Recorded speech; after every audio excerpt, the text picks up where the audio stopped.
Just got to this job today.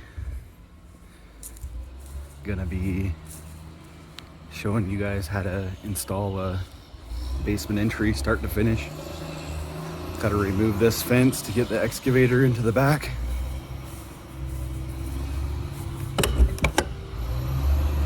Go all the way down through here. You can see got a bunch of materials ready to go for footings, safety fence. Got to remove this concrete patio and window well and put it right here. Be 6 feet wide, about 7 to 8 feet deep, with French doors.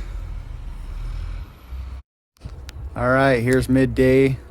Got about half of it dug out, concrete patio removed, window well removed, big pile. Getting down to the bottom of the footing, that's the elevation we need.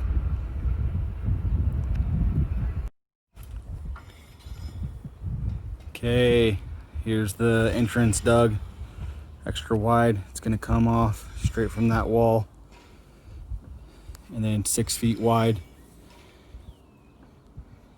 And it will have about 10 or 11 stairs, 7 foot tall walls with rebar and concrete 8-inch wide.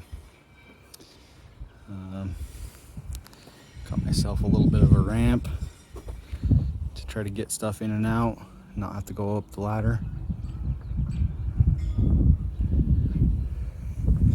A lot of dirt comes out of the hole.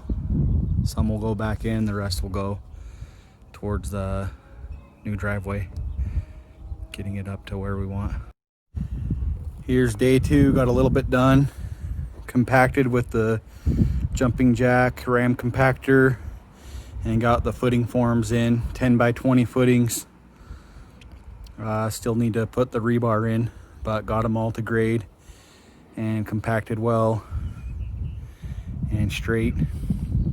One trick is to use a 3-4-5 method to make sure your 90-degree angle on your footings is square. Okay, got the rebar in the footing. This is number 4 bar in the 10 by 20 footings. We got 2 foot overlaps plus. They're epoxied into the foundation. Use Set XP. As you can see, we're going to be doing a 2 foot grid. Keep in mind, in your area, you may need to do more or less. More never hurts. So find out with your local area or engineer. Where we are, this is pretty standard.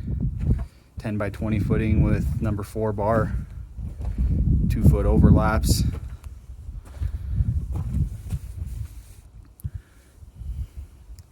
Sometimes they want to see you get a inspection just for the epoxy.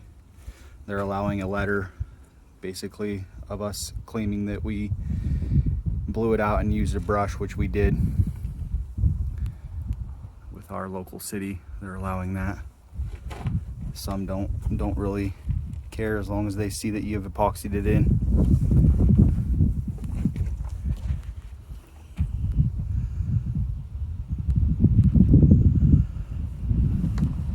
So ready for mud. Okay, got the concrete all poured today. 2 yards. Just pulled the truck right up and came right back here, put all the chutes on. Had to wheelbarrow a little bit back to right around here, but it was able to reach here and here, and then just shoveled a little bit back and got the rebar in. Number 4 J-dowels, 36-inch J-dowels. And we'll be doing the 2 foot by 2 foot grid.